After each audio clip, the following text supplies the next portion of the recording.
हुजूर बाबा सावन सिंह जी महाराज की जय।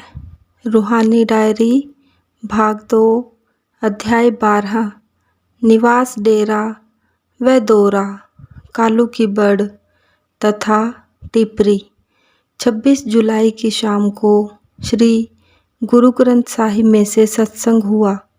सत्संग के बाद अर्जें सुनते वक्त लाला मुरलीधर मुल्तान निवासी ने अर्ज की कि मुल्तान में एक बीबी का आखिरी वक्त आया तो कहने लगी कि पहले सतगुरु का स्वरूप आया और कहने लगा कि तुम पर बड़ा कष्ट शनि का है, तुम मांस व दाल आदि का दान करो। मैंने सोचा यह तो सतगुरु की तालीम के विरुद्ध है और 5 नाम का सुमिरन किया तो स्वरूप जाता रहा। गोया काल भगवान का स्वरूप था जिसको दुनिया खुदा भगवान व कुल मालिक समझकर पूजती है। उसके जाने के बाद सतगुरु आए और ले गए। इसी तरह धारीवाल के एक बूढ़े सरदार ने अर्ज की कि मेरे गांव का एक व्यक्ति नाम लेकर गया मगर भजन सुमरिन का कोई ख्याल नहीं करता था। वह फेरी का काम करता था और ईमानदारी से बिक्री नहीं करता था। एक बार इतना बीमार हो गया कि जीने की उम्मीद न रही। एक रात उसने स्वप्न की हालत में देखा कि एक बड़ा लंबा चौड़ा काला सा आदमी जिसके बड़े बड़े दांत थे उसको पकड़कर एक जगह ले गया और वहां उस जैसे बहुत से और भी थे। लोगों को 2-2 बांध कर एक बेलने में गन्नों की तरह पीड़ रहे थे। उनकी हड्डियों के कड़कड़ाने की आवाज़ आती थी। वे लोग हाय हाय पुकारते थे। इन विकराल आदमियों में से एक ने कहा कि इसको भी बांधो। दूसरे ने कहा जरा ठहर जाओ, कुछ फ़र्क है। वह डर गया कि अब उसको भी बेलने में पीड़ा जाएगा। इस खौफ व डर के समय में उसको सतगुरु याद आए और उस वक्त विनती की कि अब तुम्हारे बिना कोई बचाने वाला नहीं है। इतने में सतगुरु आए और उसको वहाँ से ले आए। दूसरे दिन सुबह उठा तो चंगा भला था। सारा हाल अपने घर वालों से कहकर सुनाया और सतगुरु का शुक्र किया। इसके बाद सोहनगढ़ जिला फिरोजपुर के एक सत्संगी ने अर्ज की कि हुजूर मैं अभी फिरोजपुर से आ रहा हूँ। मेरी लड़की मेरे साथ थी। जब वह फिरोजपुर स्टेशन पर पानी पीने गई तो ट्रेन चल दी। मैंने उसको उठाकर गाड़ी में फेंक दिया और स्वयं उसके पीछे चढ़ना चाहता था कि मेरा पांव फिसल कर प्लेटफार्म और चलती गाड़ी के दरमियान पड़ा और मेरा जिस्म उसमें गिर गया। हवा का जोर तो मुझे गाड़ी की लाइन की ओर खींच रहा था मगर मेरे सतगुरु उसके दूसरी ओर। 3 बार ऐसा ही हुआ। इतने में लोगों ने हाय पुकार की और गार्ड ने लाल झंडी देकर गाड़ी को रोका और मुझे बाहर निकाला। सब लोग हैरान थे कि यह कैसे बचा। मुझे कोई जख्म नहीं आया, सिर्फ कुर्ता फटा। 2 खत और भी इस विषय पर मेरे पास मौजूद हैं। एक तो उकाड़ा के एक सत्संगी पटवारी माल का है कि बीमारी में किस तरह उसकी मदद हुई और सतगुरु ने उसको दवाई भी बताई जिसके खाने से उसे बिल्कुल आराम हो गया। दूसरा उज्जैन के इलाके से था कि किस तरह उसको बेगुनाह जेल में दे दिया गया। रात को जब जेल में सोया तो अभी ना तो जागता था ना सोता। देखा कि एक बड़ा सा मीनार है जिस पर यमदूत उसको चढ़ने पर मजबूर कर रहे हैं। इतने में सतगुरु आ गए और वे भाग गए। सुबह को जेल वालों ने उसे रिहा कर दिया। 28 जुलाई 1945 को हुजूर का जन्मदिन डेरा बाबा जैमल सिंह में मनाया गया। इस कदर भीड़ मैंने डेरे में पहले नहीं देखी थी। कहीं तिल धरने को जगह न थी। बाहर का बड़ा सत्संग घर, सब इमारतें और सब मैदान अंदर और बाहर भरपूर थे। लोगों को रात को सोने के लिए जमीन नहीं मिली। 28 जुलाई 1945 को पहले सुबह 9 बजे के करीब सत्संग शुरू हुआ क्योंकि सुबह 5 बजे जो प्रोग्राम लोगों ने हुजूर की मर्जी के विरुद्ध शब्द कीर्तन और शब्द चौकी का 5 बजे से 6 बजे तक 1 घंटा बाहर बड़े सत्संग घर में भजन करने का बनाया था, वह बारिश की वजह से पूरा ना हो सका। 9 बजे के करीब बारिश रुक गई, इसलिए बाहर बड़े सत्संग घर के मैदान में पश्चिम की तरफ चांदनी लगाई। हुजूर वाणी में से एक शब्द लिया गया, सतगुरु का नाम पुकारो, सतगुरु को हीरे धारो। इसके बाद श्री गुरु ग्रंथ साहिब का एक शब्द लिया गया। संगत दूर दूर तक बैठी थी, मगर सब तस्वीर की तरह चुप थे। इस कदर भीड़ को खामोश करना हुजूर महाराज जी के प्रेम भरे व्याख्यान का नतीजा है। इसके बाद शाम को 5:30 बजे फिर लोगों का ख्याल था कि हुजूर की महिमा कवि दरबार लगाकर की जाए, मगर हुजूर ने फरमाया कि मैं अपने मुंह में मिट्ठू बनना पसंद नहीं करता, ना यह चाहता हूँ कि लोग मेरे मुंह पर मेरी प्रशंसा करें।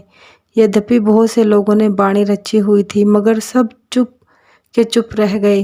बाबा ब्रह्मानंद जी ने संस्कृत में कविता सुनानी थी, मगर किसी को इजाज़त ना मिली। एक शब्द श्री गुरु ग्रंथ साहिब का पढ़कर सत्संग समाप्त कर दिया गया। लोग इतने थे कि सारा मैदान भरा पड़ा था, मगर सब ने सत्संग प्रेम से सुना। 29 जुलाई की सुबह को 8:30 बजे हुजूर वाणी में से गुरु भक्ति का शब्द लिया गया। गुरु गुरु मैं हृदय धरती, गुरु आरत की सामा करती। गुरु चूँकि ब्रह्मा, पार ब्रह्मा, सतलोक और अनामी तक सेवक को ले जाते हैं। गुरु चूँकि ब्रह्म, पार ब्रह्म, सतलोक और अनामी तक सेवक को ले जाते हैं, इसलिए उनका दर्जा अनामी कुल मालिक के बराबर है। गुरु से बढ़ नहीं अनामी। गुरु की बड़ाई के बाद उसकी ज़रूरत बयान की गई है। जो 84 छुटन चावे तो गुरुमुख सेवा चित लावे। गुरु की ज़रूरत बयान करके फिर पूरे गुरु की पहचान दी गई है। शब्द कमावे सो गुरु पूरा, उन चरणन की हो जा धूरा। और पहचान करो मत कोई, लक्ष्य अलक्ष्य न देखो सोई। फिर आगे यह फरमाया गया है कि यह हिदायत अधिकारी के लिए है, जिसको परमात्मा से मिलने का शौक़ है। जो लोग दुनिया की इज्जत, मान, बड़ाई, धन दौलत की इच्छा रखते हैं, उनको नहीं उपदेश हमारा, उनको जगत कामना मारा। जो अनुरागी बिरह भाई, भक्ति गुरु की उन प्रीत गाई। हुजूर ने फरमाया कि गुरु भक्ति से तात्पर्य गुरु का प्रेम है और अभ्यास करके अपने अंतर में शशमाल चक्कर को पार करके सूक्ष्म स्वरूप सतगुरु के चरणों तक पहुंचना है। उसके बाद श्री गुरु ग्रंथ साहिब में से इसी विषय का शब्द लिया गया, गुरु गुरु गुरु कर मन मोर, गुरु बिना मैं नाही होर। यह शब्द गुरु के प्रेम से भरपूर है। जिस महात्मा ने यह शब्द रचा होगा, उसके दिल के प्रेम की अवस्था बयान से बाहर है। सत्संग के बाद भोजन हुआ। लंगर वाली बीबियाँ, जो कि मुफ्त बिना कुछ लिए हजारों आदमियों का खाना तैयार करती हैं, प्रशंसा के योग्य हैं। सारी रात रोटियां पकाती रहती हैं, तब जाकर दोपहर तक मुश्किल से सारी संगत का खाना तैयार हो सकता है। अब की बार इतनी भीड़ थी कि पहले मैंने कभी नहीं देखी। कई बच्चे बच्चियां गुम होकर फिर मिले। सेवा समिति व पूछताछ के दफ्तर ने खूब सेवा की। इतनी भीड़ के होते हुए भी कोई दुर्घटना नहीं हुई। सोमवार 30 जुलाई को नाम लेने वालों की भीड़ बड़ी भीड़ थी। स्त्रियों को नाम देते वक्त बहुत सी औरतों ने, जिनको नाम देने से इनकार कर दिया गया था, सुना है कि शोर कर दिया। इसलिए कई ज़रूरतमंद स्त्री पुरुष नाम से खाली निराश होकर घरों को चले गए। उनको 30 सितंबर के मासिक सत्संग के लिए आने को कहा गया, क्योंकि अगस्त का सत्संग बंद कर दिया गया है। दौरा अमृतसर 5 अगस्त को सुबह 8 बजे से पहले ही हुजूर कार में अमृतसर रवाना हुए। वहाँ आधा घंटा आराम करके सत्संग शुरू कर दिया। सत्संग शाम को 6 बजे फिर शुरू हुआ। इतवार का दिन था। शहरी और देहाती लोगों की भीड़ भाड़ ज़्यादा रही और सुबह के सत्संग में काली पगड़ियाँ वाले कुछ अकाली भी मौजूद थे। हुजूर ने श्री गुरु ग्रंथ साहिब में से तीसरी पातशाही के मारू राग के शब्द लिए और देहधारू गुरु की आवश्यकता पर जोर दिया। 6 अगस्त को फिर सत्संग हुआ और दोनों वक्त हुआ। हाजिरी इतवार से कम थी मगर काफ़ी थी। शाम के वक्त लोगों की बड़ी भीड़ थी। 7 अगस्त की सुबह को नाम देने के लिए वक्त नियुक्त किया गया। शाम को हुजूर कार में बैठकर डेरे की तरफ निकल गए, क्योंकि बरसात में कार के सफ़र में ठंडी ठंडी हवा लगकर शरीर को शांति सी देती है और लोगों के आने जाने से छुटकारा मिल जाता है। हुजूर स्वामी जी महाराज के वक्त में एक बबूल की दातून किसी सत्संगी ने उसकी सेवा में लगा दी, जिसके प्रताप से उसको सुनार के घर जन्म मिला। मगर चूंकि वृक्ष योनि में से आया था, बुद्धि जड़ रही। उसके बाद मरकर फिर उसे अच्छा जन्म मिला और मुक्ति हुई। जैसा कि भागवत में कहा है कि अनेक जन्मों में कामयाबी होती है, अनेक जन्म ससिद्ध सत्तो याति परागतिम। 6 अगस्त की रात को मैं छत पर सोया। हुजूर महाराज जी नित्य की तरह दूसरी मंजिल की छत पर विराजमान थे। रात के 12 बजे यकायक जोर से आंधी आई और बारिश आई। हमने चारपाइयाँ बरामदे में खींच ली, मगर बारिश और हवा का जोर इतना था कि खींचते खींचते बिस्तर भीग गए। हुजूर भी ऊपर की मंजिल से नीचे उतरे और अपने सोने के कमरे के बाहर दरवाजे पर दायां हाथ रख कर खड़े थे। मैंने प्रणाम किया। इतने में हवा के झोंके से कमरे का लकड़ी का दरवाजा इतना जोर से बंद हुआ कि हुजूर के दाएं हाथ का अंगूठा नाखून के नीचे से कुचला गया और खून जारी हो गया। डॉक्टर चंद्रबंशी साहिब ने फौरन सिपरेट लगाई और पट्टी कर दी, मगर दर्द इतने जोर का था कि हुजूर सारी रात सो न सके। सुबह को डॉक्टर खन्ना साहिब के मशवरे में एक्सरे करवाया गया तो पता चला कि नाखून के नीचे की हड्डी टूट गई। शाम को डॉक्टर अमीरुद्दीन साहिब सर्जन को बुलाकर दिखाया। दूसरे रोज 8 अगस्त की सुबह को 9 बजे उन्होंने पट्टी बांधी और 2 सप्ताह तक बांधे रखने का मशवरा दिया और दाएं हाथ के ऊपर से के हिस्से को आराम में रखने की हिदायत की। डॉक्टर साहिब की शराफत और नेक दिली की हम सब लोग प्रशंसा करते हैं। हुजूर ने उनको कुछ कुछ इशारे अंतरी वेद के भी दिए। 7 अगस्त की शाम को लाला अर्जुन दास मोहतमिम अनहार की कोठी पर तशरीफ़ ले गए। वहाँ कोई 1 घंटा दर्शन देते रहे। दूसरे दिन पट्टी करवा कर डेरे 12 बजे के बाद पहुँच गए और हुक्म दिया कि दूसरे रोज़ सुबह 8 बजे कालू की बड़ जाना है। दौरा कालू की बड़ 9 अगस्त को सुबह 8:30 बजे के करीब कार में जालंधर की तरफ रवाना हुए। जालंधर सरदार साहिब भक्त सिंह एडवोकेट की कोठी पर तशरीफ़ ले गए। सरदार साहिब को कई दिन से बीमारी की वजह से सख्त तकलीफ़ है। उनका हाल पूछकर होशियारपुर को रवाना हो पड़े।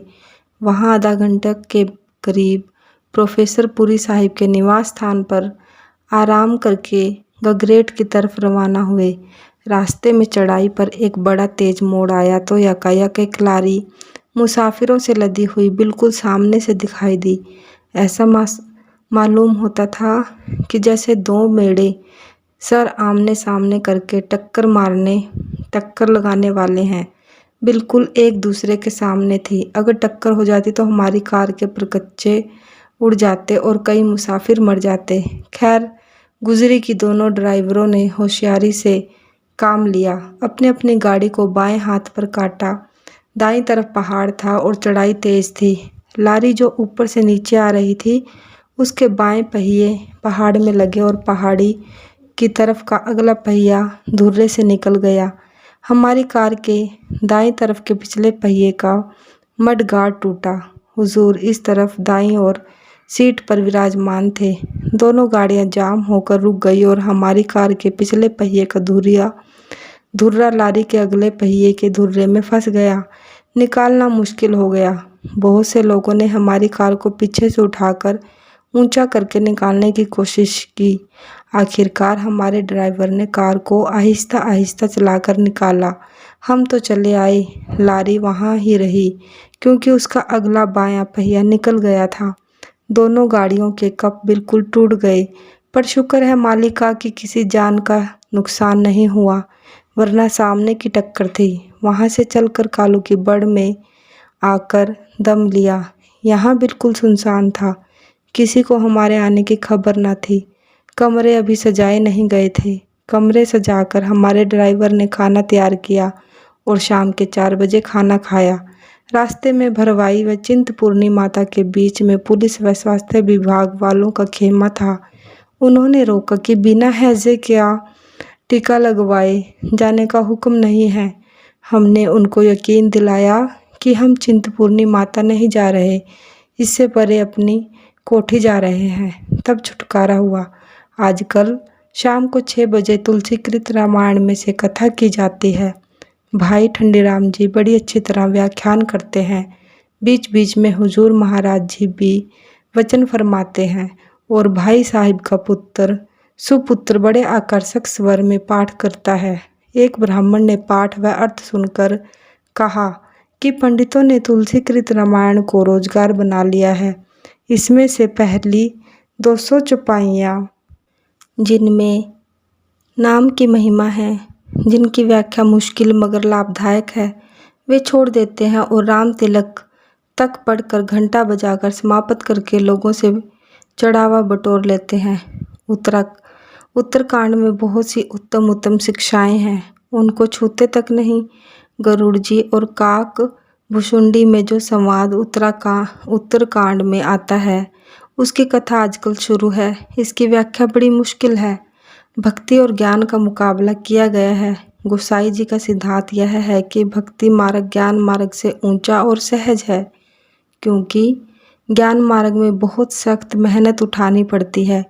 गोसाई जी फरमाते हैं कि यह आत्मा सत्पुरुष दयाल की अंश है और उसी प्रकार अविनाशी है, मगर माया के वश में पड़कर ऐसी फंस गई है जैसे कि बंदर मटकी में मुट्ठी फंसाकर अपना हाथ फंसा लेता है।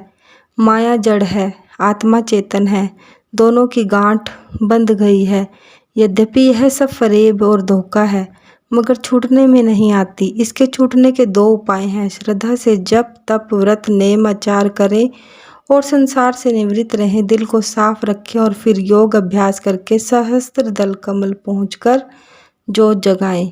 तब उसकी रोशनी में बैठकर जड़ चेतन की गांठ को खोल लें। अगर यह गांठ खुल जाए तो इंसान कामयाब हो जाता है, मगर यहाँ भी 2 प्रकार की रुकावटें हैं। एक तो करामात रिद्धि सिद्धि आदि बहकाती है कि हमें स्वीकार कर लो, हम तुम्हें दुनिया में चक्रवर्ती राजा या विद्वान मशहूर कर देंगी। हुजूर ने फरमाया कि इस मुकाम पर ऐसी ऐसी नूरी प्रकाशमान स्त्रियां जिनका इस दुनिया में कोई नमूना नहीं है, वे अभ्यासी के सामने आकर खड़ी हो जाती हैं कि हमें स्वीकार करो। अगर इसने उन्हें स्वीकार कर लिया तो सारी मेहनत बेकार हो गई और जोत बुझ गई। अगर इंसान को पूरा ज्ञान हो तो वह उनको आंख उठाकर भी ना देखे। फिर उसकी दूसरी रुकावट आती है कि 5 कामेंद्रियां और 5 ज्ञानेंद्रियों के स्थानों पर 10 देवता बैठे हैं। जब वे मनुष्य की भोग आदि की इच्छा देखते हैं तो दरवाजा खोल देते हैं और काम आदि की हवा अंदर जाकर उस ज्योत को जो इतना मुश्किल से जली थी बुझा देती है। स्वयं गोसाई जी महाराज फरमाते हैं, जो ते ही बिघन बुद्धि नहीं बांधी, तो बहोरी सुर कर ही उपाधि। इंद्री द्वार झरोका नाना, तह तह सुर बैठे करी थाना। आवत देखई विषय बिहारी, ते हट देहि कपाट उधारी। जब सुप्रभंजन उर गृह जाई, तब ही दीप विज्ञान बुझाई। ग्रंथि न छूटी मिटा सो प्रकाशा, बुद्धि विकल भई विषय बतासा। इसी तरह शम्स तबरेज ने भी लिखा है, हर जा की चश्मा बाशद आजा, मकामे परियां बा इहदियात बायद बुदन तुरा तर आंजा। की गुणा शोहरा परियंदा, परियां तुंद अंध व बेमहाबा। परियों से तात्पर्य इंद्रियां यानी इंद्रियों के धनी हैं। चश्मा से मुराद आँख नाक कान आदि हैं। तुलसीदास जी फरमाते हैं कि अगर ज्ञान अथवा विवेक मार्ग से किसी को सौभाग्य से कामयाबी हो भी गई तो ज्ञान मार्ग में सिर्फ केवल्य मुक्ति तक पहुंच सकते हैं, जो कि ब्रह्म से नीचे है, परंतु गुरु भक्ति से ये दर्जे पार हो सकते हैं। सेवक सव्य भाव बिनु भव न तरी उर्गारी, भजहु राम पद पंकज असिंधात विचारी। इसके बाद गरुड़ काक भुसुंडी से 7 सवाल पूछते हैं। सबसे कीमती और दुर्लभ कालभ शरीर कौन सा है? बड़ा दुख इस दुनिया में क्या है? सबसे बड़ा सुख क्या है? सबसे बुरा काम क्या है? सबसे नेक काम क्या है? सबसे बढ़कर कौन सा धर्म है और पाप कौन सा?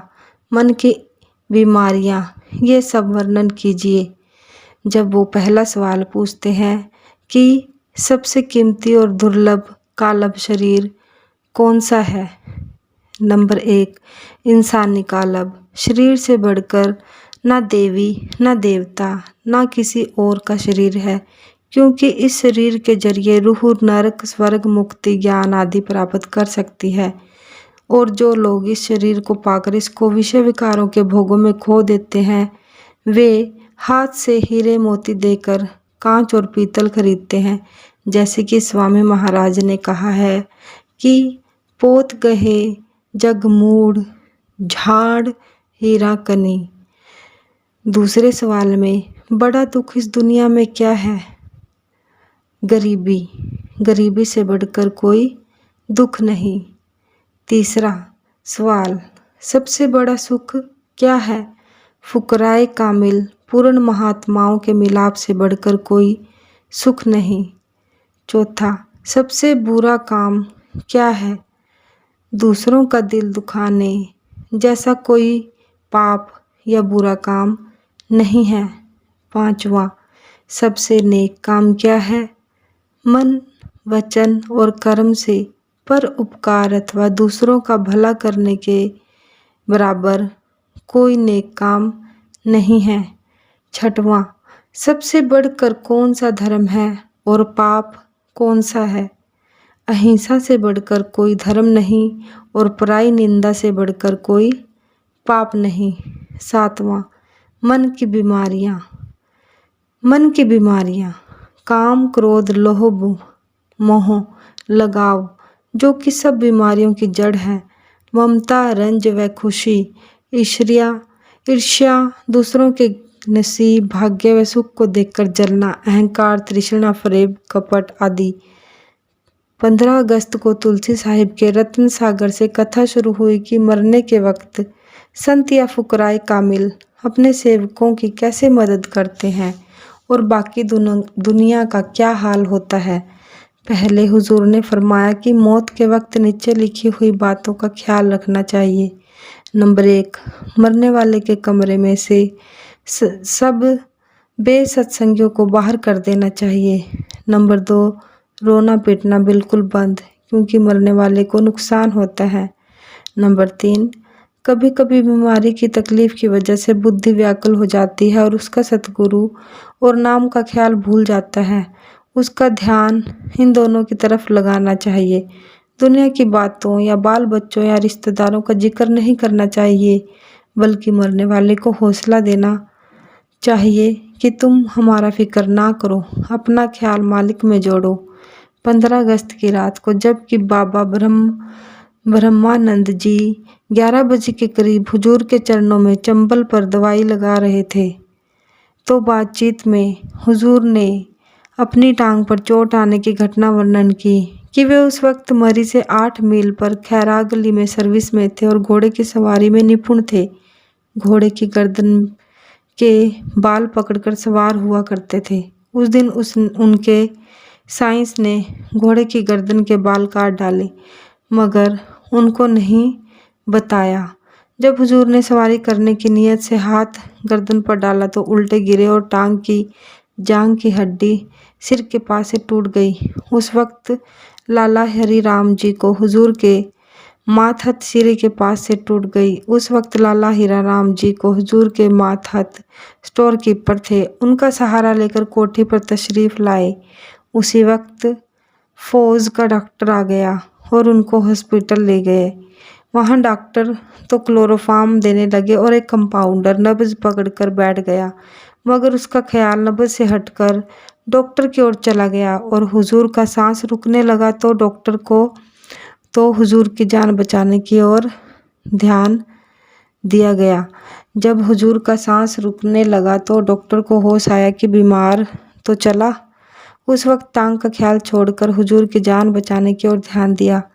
बड़ी मुश्किल से जान बची और उस रात टांग को उसी हालत में छोड़कर मार्फिया के 2 इंजेक्शन लगा दिए कि दर्द महसूस ना हो। मगर हुजूर सारी रात बेहोशी की सी हालत में रहे, नींद नहीं आई। दूसरे दिन सुबह आँख खुली तो खैरागली की छावनी के डॉक्टर को, जो कि आपका पुराना परिचित था, सामने खड़ा पाया। उससे पूछा कि क्या टांग जुड़ गई है, तो उसने कहा कि तुम्हारी जान मुश्किल से बची है। फिर उसने क्लोरोफॉर्म देकर टांग जो उतर भी गई थी चढ़ाई और हड्डी को जोड़कर बांधा और प्लास्टर लगाकर सारी टांग बांध दी। नीचे वजन लटका दिए कि टांग खींची रहे। टांग का दर्द तो कम हो गया, मगर पाखाना व पेशाब बंद। पाखाना अनीमा करके और पेशाब कैथीटर से निकाला गया, मगर पेशाब की जगह में सूजन आ गई और पेशाब की नाली बंद हो गई। 24 घंटे तक हुजूर ने सहन किया। रात को उनका एक दोस्त आया जो पोस्ट मास्टर था। कहा, तुमको मालूम है कि तुम्हारी जिंदगी खतरे में है, अगर कहो तो तुम्हारे घर तार दे दूं। हुजूर ने फरमाया कि मेरे बच्चे यहाँ से 8 मील पर मरी में पड़ते हैं। मैंने उनको भी खबर नहीं दी। मेरे घर पता ना दो, फिक्र होगा। हाँ हुजूर, बाबा जी महाराज को डेरे तार दे दो कि मेरी जिंदगी खतरे में है। डॉक्टर सोच रहे थे कि नीचे सुराख करके पेशाब निकाला जाए। उधर बाबा जी महाराज को तार पहुंची तो वे बोले, अगर जाता है तो जाने दो, नाम तो मिल चुका है। मगर बीबी रुक्को जी ने कहा कि नहीं हुजूर, ऐसा नहीं होना चाहिए। हुजूर तो फरमाया करते हैं कि उनसे बड़ा काम लेना है। यह बात सुनकर हुजूर बाबा जी महाराज भजन में बैठ गए और रात के 3 बजे तक ध्यान में मगन रहे। 3 बजे उठकर बीबी जी को बुलाया, क्योंकि उनका कायदा था जब कोई बात अपने अंदर से देखकर कहनी होती थी तो उस वक्त तो चुप हो जाते थे, मगर रात को अंदर से देखकर दूसरे दिन हुक्म दिया करते थे। चुनांचे उस रोज सुबह ही बीबी रुक्को को फरमाया कि लिख दो कि शरीर नहीं जाएगा। 5 साल तकलीफ रहनी थी, जो हुजूर स्वामी जी महाराज ने दया करके 5 महीने में भुगतानी है। उधर बाबा जी को तार मिला, उधर हुजूर का पेशाब अपने आप खुल गया। आखिरकार जब डॉक्टरों ने पट्टी खोली तो टांग दुरुस्त थी। हुजूर बैसाखी के सहारे चलने लगे और अपने घर वापस आ गए।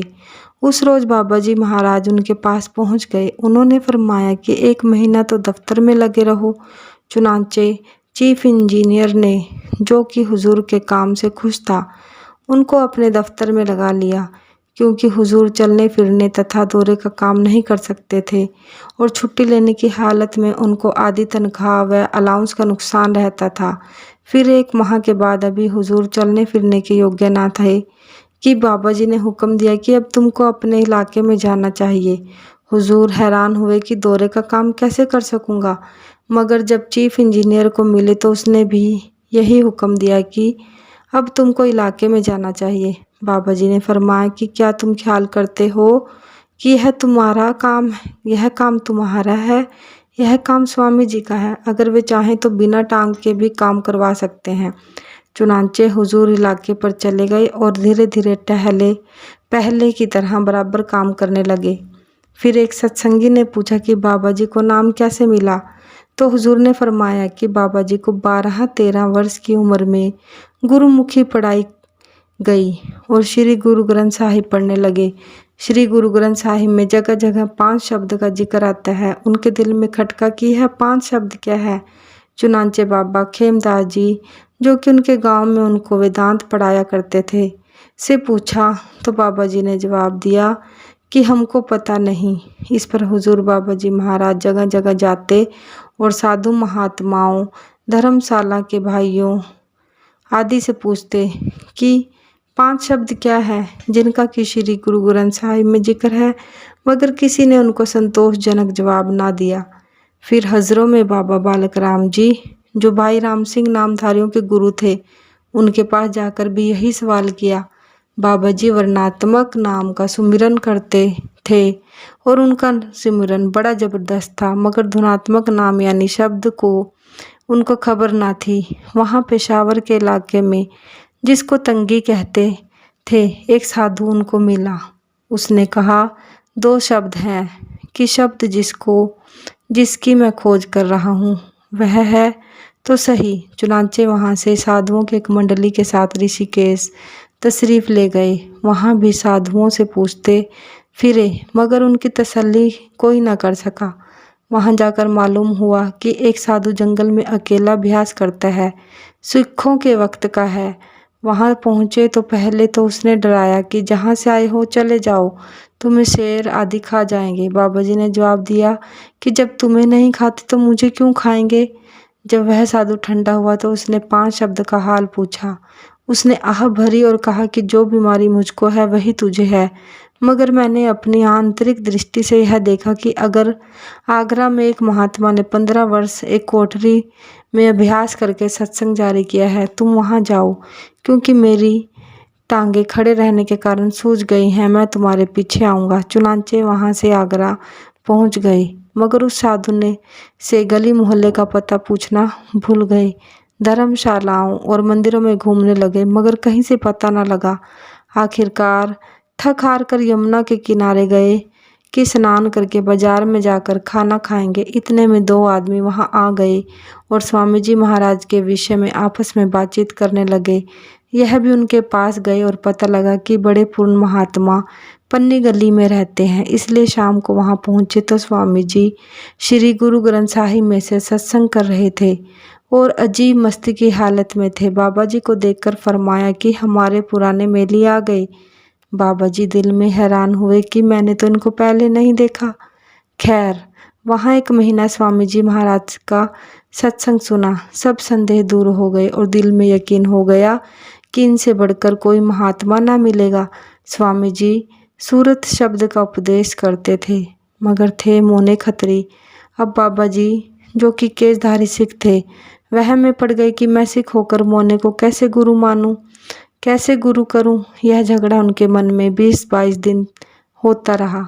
आखिर एक दिन शाम को जब सत्संगी चले गए तो वह स्वामी जी की हुजूरी में बैठे रहे। स्वामी जी ने पूछा, कहो भाई, सिख मोने का झगड़ा तय हुआ या नहीं। बाबा जी के आंसू निकल आए और नामदान मांगा। स्वामी जी ने नामदान दिया और फिर फरमाया कि तुम्हारा सब रास्ता देखा हुआ है, केवल जोत से जोत जलाने की कसर थी। फिर वे आगरा में अभ्यास करने लगे और स्वामी जी के हुक्म से फौज में नौकरी कर ली। उनकी पलटन वहाँ से 2 वर्ष तक रही। खूब सत्संग व भजन किया।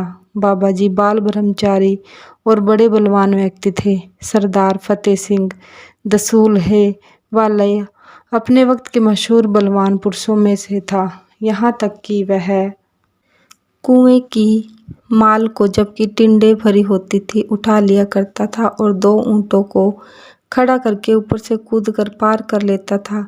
एक बार ऊँट पर सवार जंगल में अकेला जा रहा था। हाथों में सोने के कड़े पहने हुए थे कि 2 डाकू आ गए और कहा कि ये कड़े उतार दो। तो फतेह सिंह बोला कि तुम एक एक तरफ से आकर मेरे हाथों से निकाल लो। तब वे दोनों ऊँट के दोनों ओर से खड़े लेने आए तो फतेह सिंह ने एक एक हाथ से एक एक की चोटी पकड़ ली और मील भर ले गया। मुश्किल से मिन्नत करके छूटे। बाबा जी महाराज की बाबत वह कहा करता है था कि मैं और वे सन 1857 के गदर में इकट्ठे थे। एक बार मैंने अपनी ताकत की ढींग मारी तो बाबा जी बोले कि और भी दुनिया में बलवान है, अहंकार ना करो। फतेह सिंह बोला कि सच्ची बात का क्यों न अहंकार करूं। बाबा जी उस वक्त चारपाई पर बैठे थे। कहने लगे कि अच्छा, इसका एक पाया उठा दो। फतेह सिंह ने बहुतेरा जोर लगाया, मगर चारपाई का पाया ना उठा सका। दौरा टिपरी 17 अगस्त 1945। कालू की बड़ से 4-5 मील पूर्व की ओर ब्यास नदी से 6 मील पश्चिम को एक गांव टिपरी है। मालूम होता है कि इसका असल नाम त्रिपुरी 3 आबादियों का संग्रह संस्कृत के युग में था, बिगड़ कर टिपरी बन गया। कालू की बड़ से टिपरी का रास्ता पहाड़ों की खड्ड में से जाता है और सारे रास्ते में पत्थर ही पत्थर हैं, जिन पर पहाड़ी लोगों के सिवाय और लोगों के लिए चलना कठिन है। पैदल या सिर्फ घोड़े का रास्ता है, मगर है खूबसूरत, क्योंकि इसके दोनों ओर हरे हरे पहाड़ हैं और पानी के चश्मे बह रहे हैं। टिपरी में पानी बहुत है। वहाँ धान और कमाद गन्ना भी पैदा होता है और आम बहुत होते हैं। वहाँ सरदार प्यारा सिंह मनहास ने एक छोटा सा सत्संग घर बना रखा है। 17 अगस्त को सरदार साहिब के आग्रह पर हुजूर ने हुक्म दिया कि 17 व 18 अगस्त को हर रोज़ 2-2 सत्संग टिपरी में किए जाएंगे और 18 अगस्त की शाम को वापस आ जाएंगे। मगर 16 अगस्त की रात को ऐसी मूसलाधार वर्षा हुई कि पहले यहाँ कभी ना देखी थी और सुबह को 9 बजे तक होती रही। 10 बजे के करीब आकाश साफ हो गया और हम 11 बजे के बाद खाना खाकर चल पड़े। हुजूर के लिए घोड़ी थी, हम सब पैदल थे, बहुत सी संगत साथ थी, इसलिए 1 बजे के बाद हम वहाँ जा पहुँचे। शाम को 4 बजे सत्संग शुरू हुआ। हुजूर स्वामी जी की सार बचन नब्ज़ में से गुरु गुरु में हृदय धरती लिया गया। दूसरे दिन सुबह तुलसीदास जी की रामायण उत्तरकांड में से यह प्रसंग लिया गया। रामचंद्र के भजन बिनु जो चहे पद निर्वाण, ज्ञानवंत अपि सोनर पशु बिन पूंछ विशान। काक भुसुंडी कहते हैं कि ए गरुड़, रामचंद्र जी जब बालक थे तो वे हाथों और पाँव के बल चलकर मुझ कौवे को पकड़ने के लिए हाथ पसारते थे, जैसे कि बच्चों का स्वभाव होता है। मैं आगे आगे भागता था, जो जो मैं दूर जाता था त्यों त्यों मैं उनकी बाह को अपने पीछे देखता था, यहाँ तक कि मैं भ्रम तक जा पहुँचा। वहाँ गया तो रामचंद्र जी की बाह मुझसे सिर्फ 2 अंगुल पर थी। मैं परेशान हो गया और इस डर के मारे आंखें बंद कर ली तो क्या देखता हूँ कि मैं फिर कौशलपुर अयोध्या में हूँ। मुझे देखकर राम मुस्कुराए और मैं उनके मुंह में चला गया। इसका मतलब है कि फनाह फिश हैक हो गया, उनके पेट में गया। तो एक यह ब्रह्मांड तो क्या बहुत से ब्रह्मांड देखे जिनमें बहुत ही अजीब दुनियाएं थी और एक से एक बढ़कर रचना थी। करोड़ों ब्रह्मांड, करोड़ों शिव, अनगिनत सितारे, अनगिनत सूर्य, अनगिनत चांद, अनगिनत देवता, अनगिनत फरिश्ते और शैतान, अनगिनत जमीनें और अनगिनत राज्य, उनके हुक्मरान, बड़े बड़े समुंदर और नदियाँ और कई प्रकार की सृष्टि, देवता, मुनि, सिद्ध, नाग, नर, किन्नर, चारों खानों के जीव। आखिरकार फरमाते हैं, जो नहीं देखा नहीं सुना, जो मन हूँ मह ना समाई, जो सब अद्भुत देखऊँ बरने कवनी विधि जाई। एक एक ब्रह्मांड मह रहु वर्षत एक, यही विधि मैं देखत फिरऊँ अंड कटाह अनेक। वेदांती हमारे ब्रह्मांड के ब्रह्म को कुल मालिक मानकर अहम ब्रह्म अस्मि कह देते हैं, मगर गोसाई तुलसीदास जी फरमाते हैं कि उन्होंने अपनी आँखों से उनके ब्रह्मांड देखे, हर एक ब्रह्मांड का जुदा जुदा ब्रह्म देखा, हर एक कुर्रे मंडल का अलग अलग विधाता देखा, प्रत्येक में अलग अलग विष्णु शिव ब्रह्मा देखे, प्रत्येक में इंसान, गंधर्व, भूत, बैताल, किन्नर, निशाचर, हैवान, पक्षी, बड़े बड़े सर्प आदि देखे, कई प्रकार के असुर देखे और सब जीव उनमें अलग अलग प्रकार के थे। यानी जो जीव एक दुनिया में देखे वे दूसरी दुनिया के जीवों से शक्ल, रंग, रूप आदि में अलग थे।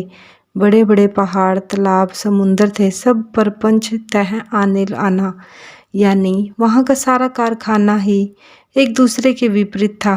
प्रत्येक जिन्स अलग ही थी।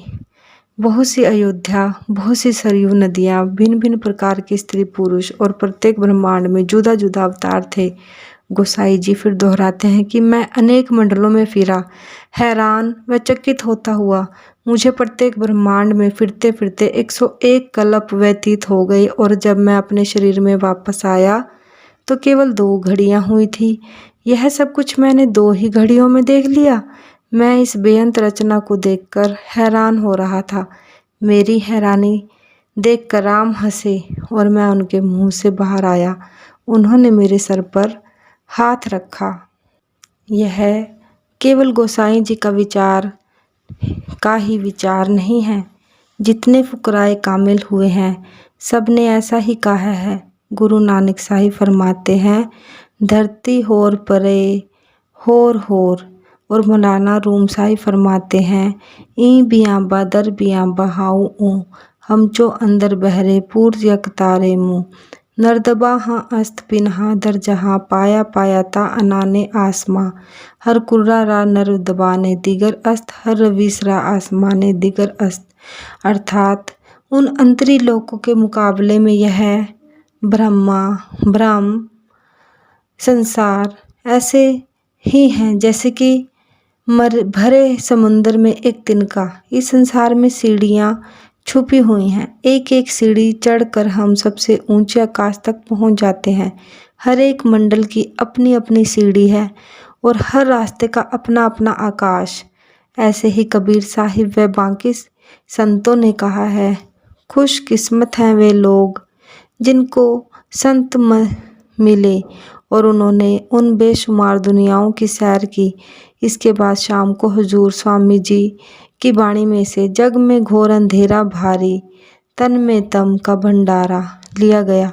इसके बाद श्री गुरु ग्रंथ साहिब में से बिख बोहिता लादिया लिया गया। सत्संग के समाप्त होने पर हुजूर शीघ्र ही कालू की बड़ की ओर रवाना हो गए और रास्ते में 5-6 घरों में चरण डाले, क्योंकि कहते हैं कि कदमे दरवेशां रद्दे बला, अर्थात संत जहाँ चरण डाल दे वहाँ से सब आपत्तियाँ दूर हो जाती हैं। शाम के 8 बजे के बाद थक थका कर वापस कालू की बड़ आ पहुँचे।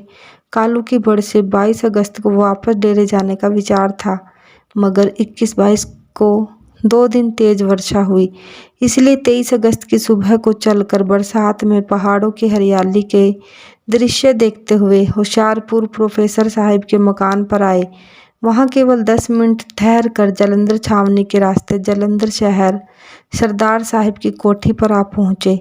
यहाँ कुछ संगत जमा थी। सरदार साहिब के आग्रह करने पर हम सब ने खाना वहीं खाया। सरदार साहिब की तबीयत अब पहले से कुछ अच्छी है, मगर अब भी सीढ़ियों पर सहारा लेकर चढ़ते हैं। यहाँ से 1 बजे के बाद रवाना होकर सुबह हानपुर टेरा के पास अभी नहीं पहुँचे थे कि जोर की हवा और बड़ी काली घटा उत्तर की और बाएं दाएं ओर से नजर आई। वर्षा ने जोर पकड़ा और उस वर्षा ने हमारी कार के पिछले बाएं टायर में एक मेघ चुभ जाने से ट्यूब फट गई। मैं और प्रोफेसर पूरी साहिब, जो होशियारपुर से हमारे साथ कार में सफ़र कर रहे थे, कार से उतरे और वर्षा में भीगते रहे, क्योंकि हमारी सीट बाईं ओर थी और पहिया निकाल कर दूसरा पहिया लगाया गया। हम दोनों के कपड़े वर्षा में खूब भीग गए। कार आगे चली। ब्यास में कोई वर्षा ना थी, मगर चूंकि हमने हुजूर के अंगूठे की पट्टी को खुलवा कर डॉक्टर अमीरुद्दीन साहिब से दवाई लगवानी थी, इसलिए सीधे अमृतसर पहुंचे और 4-5 बजे के दरमियान डॉक्टर अमीरुद्दीन साहिब और डॉक्टर खन्ना को बुलाकर पट्टी खोली तो जख्म ठीक पाया। थोड़ी सी सूजन आदि बाकी थी, जो अंगूठे के नीचे और दोनों ओर दिखाई देती थी, और नाखून व चमड़ों के मिलाप पर एक बड़ा नील स्कार, जिसको पंजाबी में खरींड कहते हैं, जमा हुआ था। डॉक्टर साहिब ने इस पर एक दवाई लगाकर पट्टी बांध दी, केवल इस विचार से कि अंगूठे को चोट लग कर खरींड न उतर जावे, क्योंकि उनके नीचे की चमड़ी अभी सख्त नहीं हुई थी। उस रात को 3 बजे तड़के हुजूर के पेट में तकलीफ हो गई, जिस कारण बहुत बेचैनी हो रही थी। लेट ना सके, शेष रात बैठ कर काटी। सुबह ही डॉक्टर को बुलाया और दवाई ली। बहुत फ़ायदा हो गया। उसका कारण यह है कि 23 अगस्त को हुजूर कालू की बड़ से सुबह ही चलकर सारा दिन का सफ़र करके अमृतसर पहुँचे, और फिर रास्ते में संगत ने मजबूर किया कि हुजूर स्वयं सत्संग फरमाए। जब एक शब्द स्वामी जी की वाणी में से पढ़ा जा चुका तो कई लोगों के हट पर श्री गुरु ग्रंथ साहिब की वाणी का शब्द, अल्लाह अगम खुदाई बंदे, छोड़ ख्याल दुनिया के धंधे, लिया गया। यह शब्द बड़ा लंबा था। तात्पर्य यह है कि हुजूर का पूरा 1.5 घंटा सत्संग करना पड़ा और इतनी थकावट हो गई कि नींद नहीं आई। दूसरे दिन दाढ़ में दर्द हो गया। मैंने और दूसरों ने प्रयास किया कि दाढ़ निकलवाई जाए, मगर बजाय इसके शाम को हुजूर ने फिर सत्संग में जाना मुनासिब समझा और सारी रात नींद हराम हो गई। 25 को सुबह को हाल में बाजार में जाकर दाढ़ निकलवाई तो चैन पड़ा। उसके बाद डॉक्टर अमीरुद्दीन साहिब ने पट्टी खोलकर अंगूठे का मुलाहाजा किया। हुजूर बाबा सावन सिंह जी महाराज की जय। सतगुरु तेरा ही आसरा, सतगुरु तेरा ही आसरा।